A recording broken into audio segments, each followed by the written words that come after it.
Good morning. How are you? Good morning, Brett. How was travel? It was good. It was easy. Yeah, right. But traveling gives you perspective, right? So interesting. I was in Portugal, no MLS and no licensing. So you would think that the real estate would be very different, but the reality is it's not. It's build relationships, lead generate, the whole nine yards, right? Now they do not have, ironically, with our conversation today, they have no lead generation from internet, meaning you can't buy leads over there. There's very few options like the Zillow or the realtor.com. They have a lot of like homes.com. So it's interesting playing into our conversation today. But let's jump. All right. Let me get my screen up here. I know quite a few people are in bold, so they'll watch the recording. All right. Broward County single family.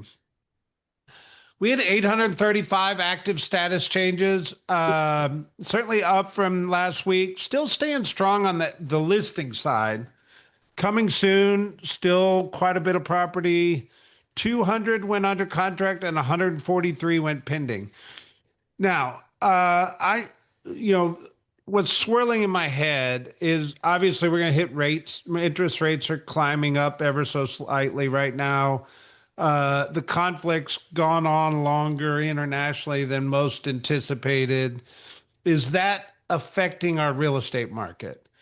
I haven't seen it in any broad sense as of yet, but certainly, back early March, we were doing a little bit more transactions going under contract than we are right now, but not a crazy difference.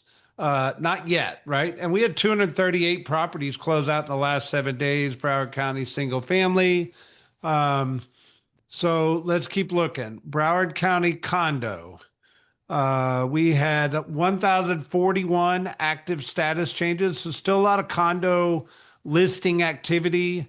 138 went under contract. So 133 pending. It's pretty close to one of our best weeks year to date. And that's with the rates coming up a little bit. 181 closed out in the last 7 days. We had a little low last week, but man, we were 189, 194. Now we're 181 on Broward County condos. If I jump down to Miami-Dade single family, you got 753 listing active status changes. 147 went under contract. So you can see a little dip here, but 221 went pending, which is an increase. So you put the two together, that's 368. We were 375, so not much difference. 258 closings in the last 7 days in Miami-Dade single family. So reminder, those are properties that were probably written 30 days ago or within the last 30 days where the rates were a little changed. So the real question is, what's this closing number going to look like 30 days from now? If I jump down to Miami-Dade condo market, 1,017 active status changes, big number. 108 went under contract, 178 pending. Still really strong numbers in the condo world. 206 closings in the last 7 days. So, same comment. Those were written probably in the last 30 days. Well, the real number is going to show up in 30 days from now. We jump down to Palm Beach. Palm Beach, single family, 828. Active status changes, 231 went under contract and 100 pending. So those are still holding pretty strong. There were some big weeks at the beginning of March. And I do have to suspect that the little bit change in rate has slowed it down just a little bit, but not much. But 289 closings is big number for Palm Beach single family in the last 7 days. And then Palm Beach condos to round us out. 773 active status changes, 155 went under contract and 83 pending. So kind of a big week for condos last 7 days, and then 185 closings. Richard, anybody, what do you see? Brett, like you, I'm kind of puzzled as to what's going on with the rates and how much they're impacting it. I think this is kind of the holdover of the buyers that had been out there looking before. And it's the next couple of weeks coming that we'll see what kind of impact it's truly had. I'd love to hear from some of the agents that have been out there working with buyers this past week and what those conversations have been like. Well, and what percentage is cash buyer where rates really irrelevant? Well, every condo I've sold has been cash. There you And go. and I last week before I left, I listed another unsellable condo. And we sold it, and we sold it in 3 days, but the seller's taking a bath on it, but she's doing it to get out. Well, I guess you can't call it unsellable. You're right. You're right. Well, in the traditional mindset, in a traditional market, it's unsellable. Yeah. But her motivation was that she has already left town and she wanted to sell it before she gets a massive assessment. So pay now or take the loss now or take the loss later. Sounds highly motivated. Hmm. Anybody else? I sold one cash as well. Nice. All right. What's happening with mortgage rates? We're still climbing. So we went up another tenth of a point this week. We're hovering around 6.5. Remember, this is just a generality of mortgage rates. And my suspicion is half are higher, half are lower. And I don't think an A paper buyer with good credit is getting a 6.5. They're probably getting lower to 6.25, maybe. But the reality is the rates are inching up. I want to remind you of a number. There was a giant research study done probably a year and a half ago that said the magic number on mortgage rates is below 6.64. So as long as rates are below 6.64, there's a lot of data that shows buyer demand is much higher when rates are below 6.64. So we're inching up, but we're still below that magic number. And I don't know if that number still holds true, but uh, the reality is we're still at a great rate. Um, I I mean, who knows what the next 30 days looks like in geopolitical scenarios, but it certainly looks like our mortgage rates are getting affected. We were wondering 2, 3 weeks ago if rates were really going to get affected by this, and it certainly looks like they are. So just be aware, but at the same time, remind yourself a year ago they were what? Higher. Well, that's fair. They were over 7 a year Seven ago. and a quarter, 7.5. Yeah. Yeah. So I mean, we should be happy at 6.5, knowing a year ago we were over 7, but it's consumer mentality we're dealing with. So if they're going up, maybe there's a fear of missing out. Maybe they want to jump in faster. Um, I don't know that the consumer is super highly sensitive to the mortgage rate right now, but maybe they are. Anybody have thoughts? I would say it's more timing than anything. The spring season is here. People from up north are getting their homes under contract. And then those folks that want to evaluate making a change before school season. So, I mean, we got to get what we can get now before it really, the summer, the middle of the summer is here. It's going to slow down probably. All right, perfect. I think you're right. I mean, in good selling seasons, the market's a little less sensitive to things. Like if this was happening in October, November, it'd probably be more sensitive to what's happening. But because we're ramping up to the spring market, people are motivated to buy or sell regardless right now. Make sense? Definitely. All right. I'm going to blow through some of these because I want to spend our time on this Zillow preview graphic. But there's an article on Inman this week says 5 AI prompts that do the work of a full-time marketing assistant. And it's like, give me a market intelligence report. Uh, Act as a real estate marketing strategist, analyze the housing market for buyers in Palm Beach. Identify the 3 buyer profiles most likely to purchase homes in this area, lifestyle motivations, what they value, pricing and positioning prompt. As a real estate marketing strategist, based on the following property details, identify the ideal buyer audience for this home and recommend the best marketing positioning. I think this would be great to take to a listing appointment. So if I was going on a listing appointment today, you're probably starting to get asked by sellers, hey, how are you using AI to market my home? How are you incorporating AI into your business?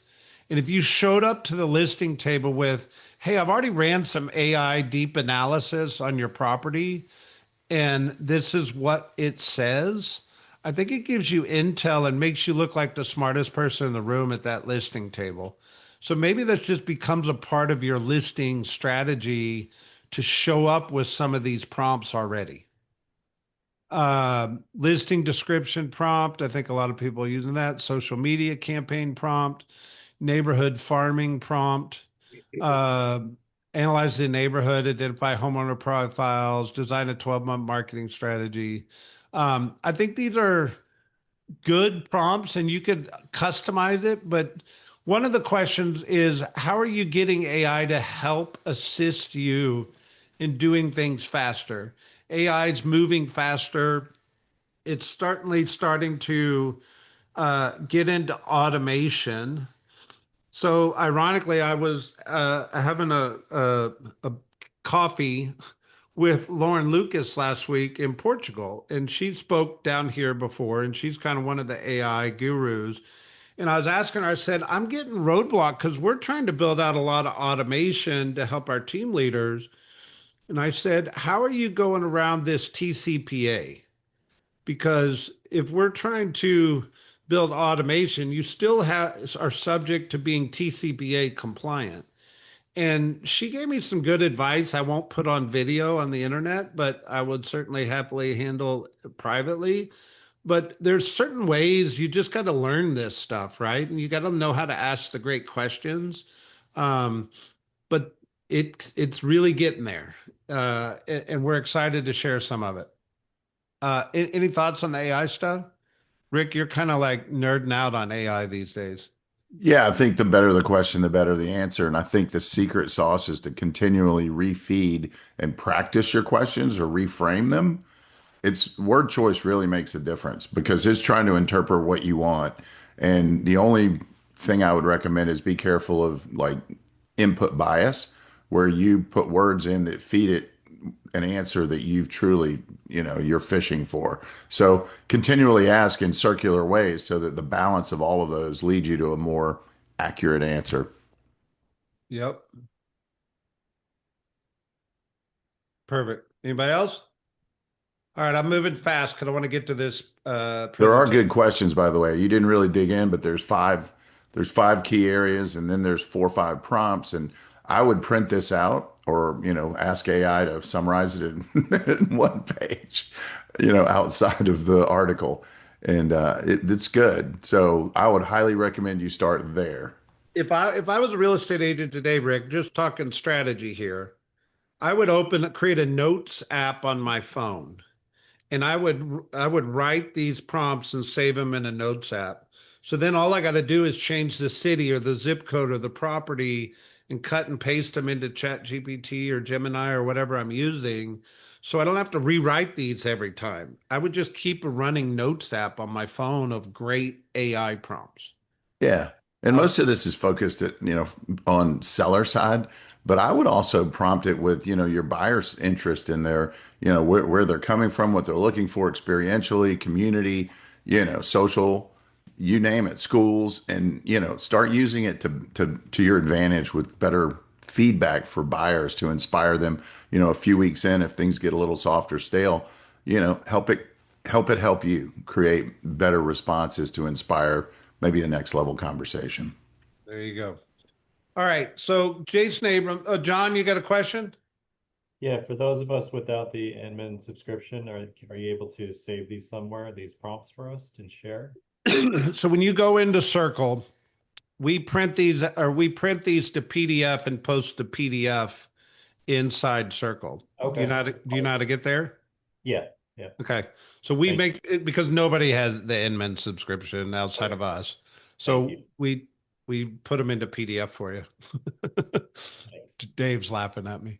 All right.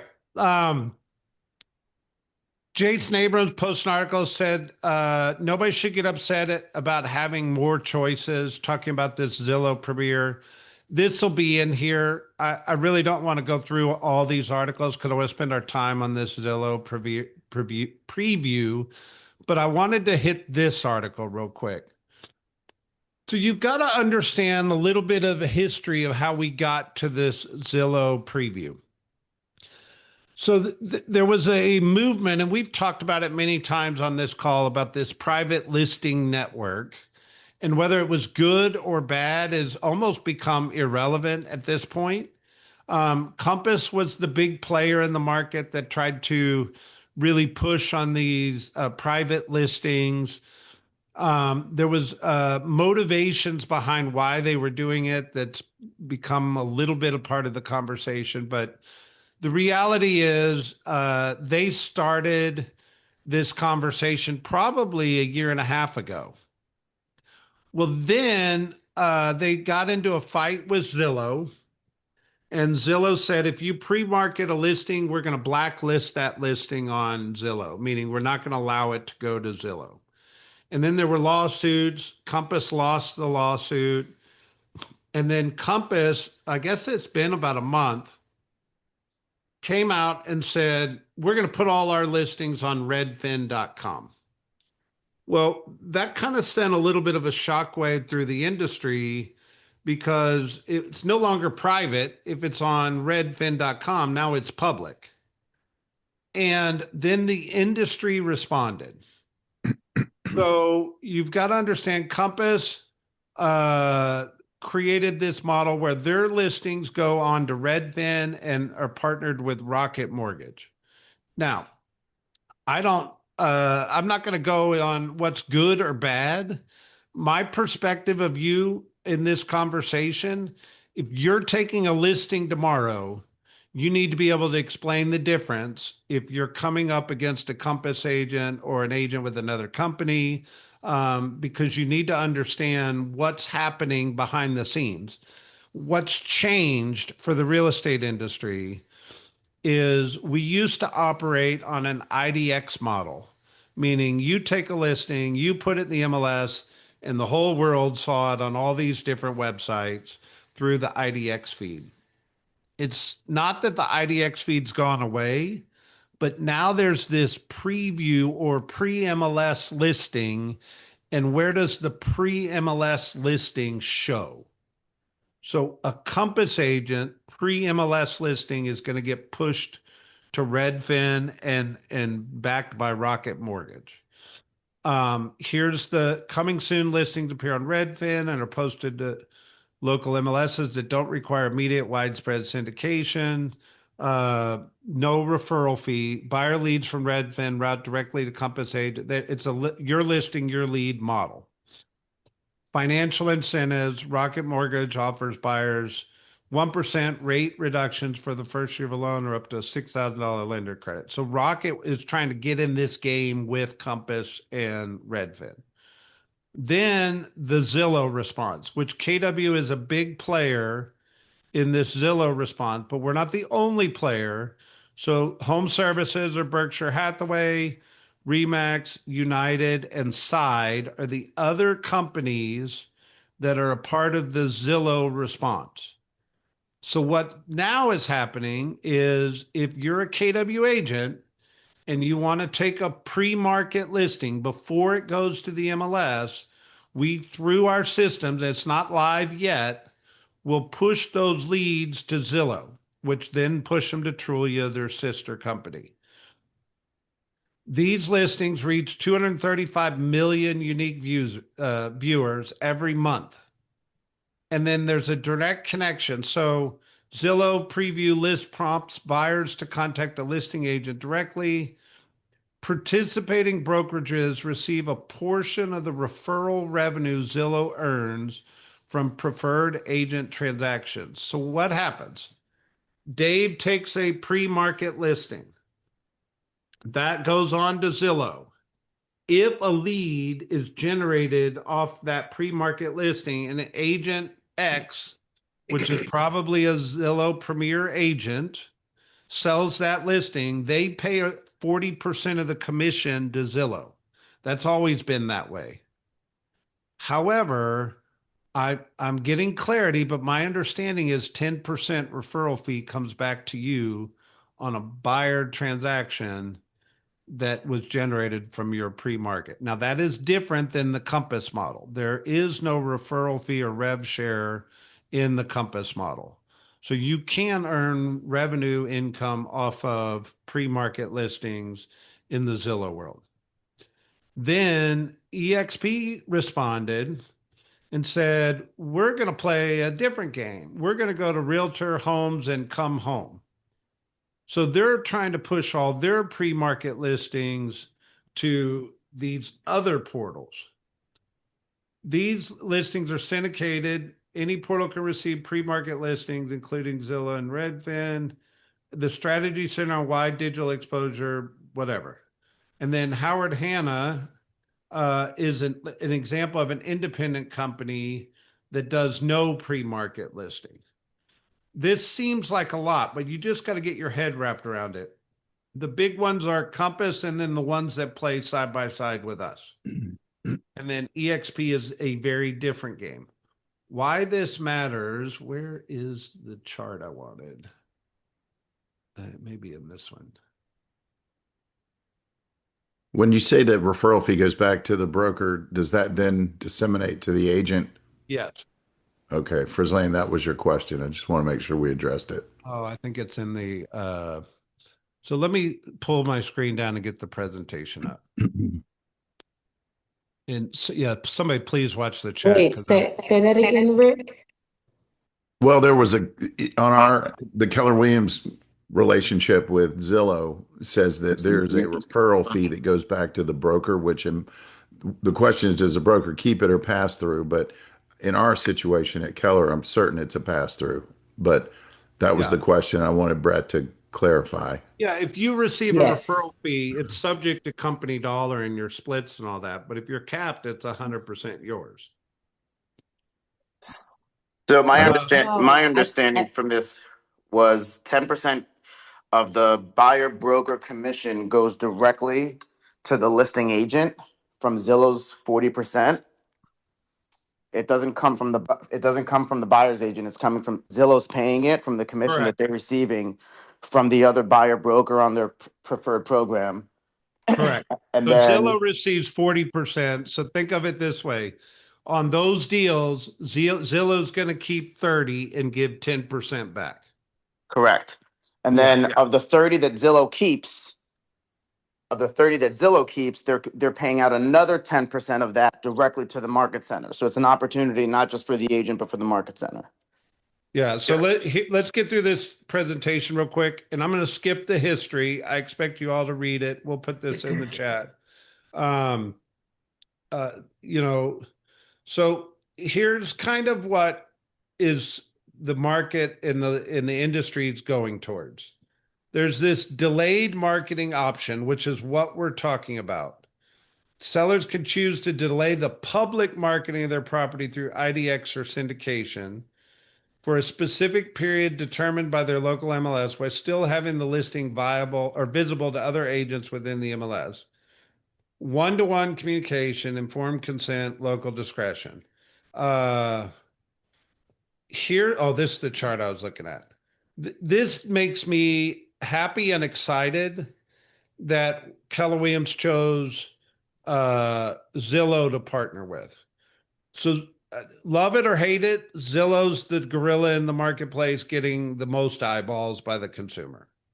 On a monthly basis, they're getting almost 219 million visits, where realtor.com is at 72.5 million, Redfin's at 57 million, and homes.com is at 35 million. So this is the data. So obviously, by pre-market listings on Zillow, the majority of the consumers are seeing those listings, and that partnership is very heavily weighted in terms of actual viability of marketing a property. This could land in your listing presentation.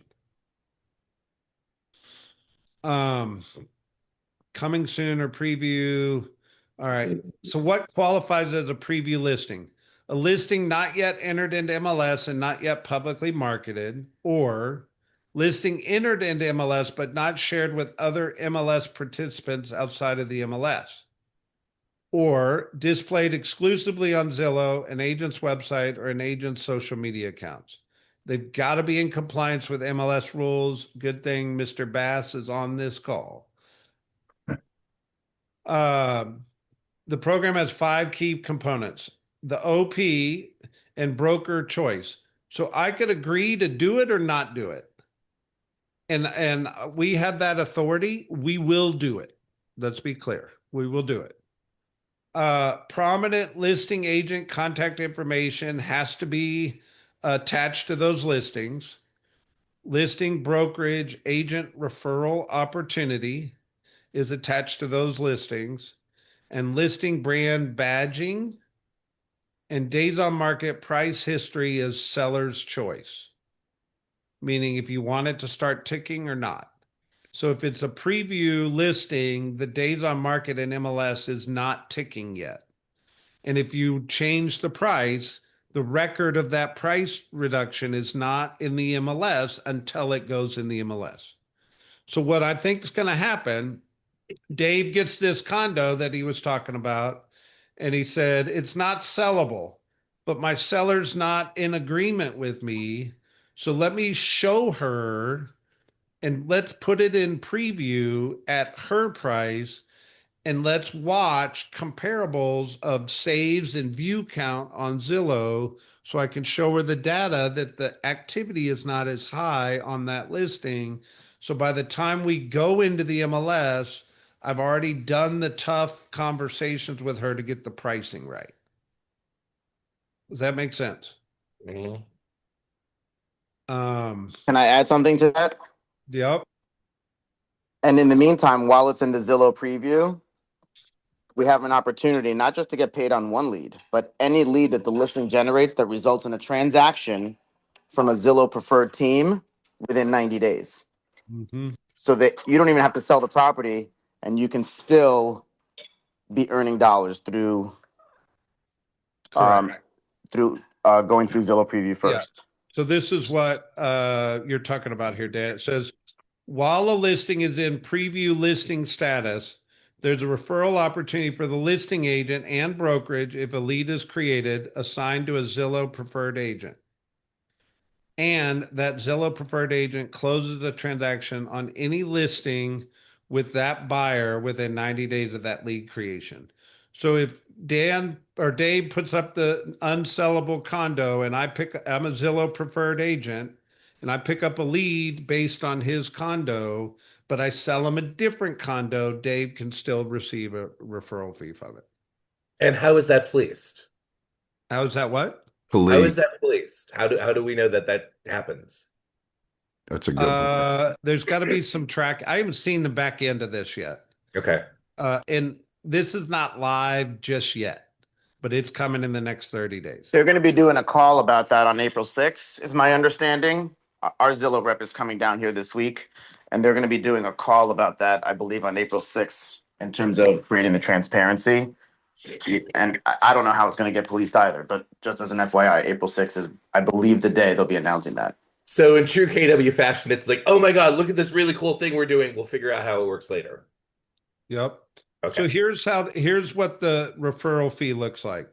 So if the GCI is 12,500, That Zillow preferred agent pays 40% of that commission to Zillow, $5,000. The KW listing agent fee is 10% of the total GCI, which is 12,500.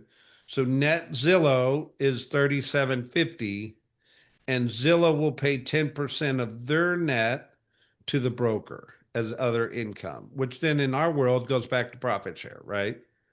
So Keller Williams would receive $375. You're receiving a $1,250 referral check. Make sense? I mean, if it doesn't affect the listing agent or the preferred agent's fee that they're currently paying, to me, it looks like a win. Yeah. It's found Well, money. Zillow's the one taking the cost here. Right. Because these preferred agents are paying 40%, whether it's preview or MLS, Exactly. doesn't matter. It doesn't change their relationship. It tells me, you know what it tells me? That they're extremely motivated to spank Compass. They'll Yep. do anything to capture market share now to prove that their system there's a flaw. I'm still not sure how it works. Is it that we have to become a Zillow like affiliate, or you have to become it, Brett? Do we No. like what do I have to do to earn that? Nothing. You have to be an agent in the Keller Williams ecosystem I'll call you. inside a market center. Dave, I'm going to mute you. Inside a market center where the OP, me, turns on this feature. And then you have to pre-list. That's the key. This is all pre-list only. And how do I pre-list it through Zillow? So Natalie, so I do Zillow Showcase, which is very similar to what this preview, where they display your name and your face, your phone number, your email. So there's a portal that it'll likely end up working very similar, where you will log into Zillow and you'll update all of your. Zillow wants to own the data. They want to own the pictures because that's what creates the algorithms and the SEO and the Google. And remember, now they're partnered with ChatGPT. So when you upload your listing onto Zillow first. So you need to have a Zillow account? Matt has left the meeting. Heather, you are muted. So Zillow wants to own the data first. So you'll log on to Zillow, you'll upload your photos. Most of the photographers are linked with Zillow now anyway. So they just send the pictures directly to Zillow first, which is what Zillow wants to own. You end up just populating your listing through Zillow. And then what they do is they'll showcase, you're going to want to create your Premier account or an account with Zillow. You'll upload your photo with them. And I can tell you from the showcase listings that we showcase, we'll generate more leads on a listing than we'll get in a month just from the paid leads. So you'll also have a higher likelihood that you'll double end the deal. You'll end up generating a lot of buyer leads for yourself. But if they don't click to contact you directly and they do click to book a tour through a preferred team like us, and we close on a deal, you have an opportunity to get paid on every lead that transacts within 90 days. But it has to be a lead that was first initiated, that the first time it became a lead on your listing. Thank you, Dan. And again, sorry to can we have like class just to make sure when we have to start doing this and how we have to start doing it and whether it's linked to the MLS or we have to upload twice, all these like little details. Thank you, Dan, though. That was very clear. We're going to push information as much as possible, but the leadership comment to this is you're going to have to take your own efforts and lean into this and learn. Meaning you're going to have to show up when we do the training on it. You're going to have to read about this. I would encourage you to go into Circle and download these documents and start to educate yourself around this, because it's certainly a part of the industry is fragmenting a little bit in this portal game. And you need to understand what that means. And you need to understand the benefit of how to explain this Zillow partnership at a listing table. It's only relevant to a seller. It has nothing to do with buyers. Outside of the fact that buyers may have access to see some listings that are not in the MLS now. I want to show you one last thing, and then we're going to cut it because we're going to keep going fast. If you go into command And we put everything in circle. So all these articles, everything will land in circle. But if you go into command and it opens and you click connect and you type in Keller Williams Zillow Preview, all the resources will be here. Here's the press release. This is the you don't have the leadership slide, but you'll have the this here. But there's also a Zillow Preview Canva social toolkit. And when you click this, it can take you to the Canva to give you marketing materials to be able to use. So I did that this morning, and I just stuck it up on Instagram, and you will see there's Matt's face. Come on. I literally just posted all this out of Canva this morning before the call, which is all the social media content coming out of KW and Zillow right now. So anyway, I just making sure you're aware. Go to connect, type in Zillow Preview or something, and all of it'll come up. And that's the easiest way to get information inside our circle and inside connect. Got it, guys? The industry's changing a little bit. It's not fundamentally changing, but a lot of the marketing and strategy is changing. So just make sure you're tuned in and paying attention. Cool. That's awesome. Rock and roll, guys. I Thank love that you, we're guys. not sitting Thank back you, waiting. Brett. Happy Monday. Bye. Good thing. Bye. Thank you, guys. You're Bye. welcome.